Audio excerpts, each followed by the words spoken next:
Salut, c'est Trado. Voilà ma vidéo de mise à jour pour l'indice parisien. Séance très technique aujourd'hui puisqu'on sent le tiraillement et la lutte acharnée des intervenants. Alors en zoomant un petit peu, on va mieux comprendre ce qui s'est passé aujourd'hui. On a vu hier que malgré la fulgurante hausse de la séance, eh bien, on était venu mourir au contact des 3877 et de la moyenne mobile à 20 séances, qui est finalement la garante de la tendance baissière en cours. Et aujourd'hui, eh bien, la M20 a été le terrain de jeu de la ligne de front, j'ai envie de dire même, de la séance, puisqu'on est passé au-dessus, repassé en dessous, etc. Et que finalement, une fois de plus, on vient mourir à un souffle de la M20 juste en dessous. Ça voudrait dire beaucoup si on clôturait significativement au-dessus de la M20, ce serait la fin de la tendance baissière qui serait donc cassée, et donc c'est un enjeu important. Et malheureusement, ce n'est pas la séance d'aujourd'hui qui nous permet d'invalider cette tendance baissière. Nous sommes toujours techniquement en dessous d'une M20 baissière, donc en tendance baissière.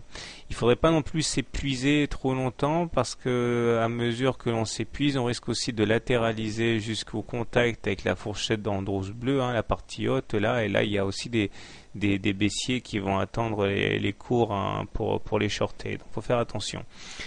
Alors c'est pas une séance pour rien puisque au niveau des indicateurs techniques il y a clairement un mieux. Le MACD confirme son passage au-dessus de son signal et le momentum, alléluia, bascule positif aujourd'hui.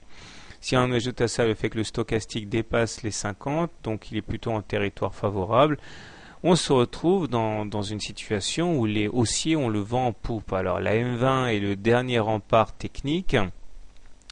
Mais les autres indicateurs techniques ont plutôt tendance à souffler dans le sens des haussiers, ce qui rend donc la position acheteuse de plus en plus crédible.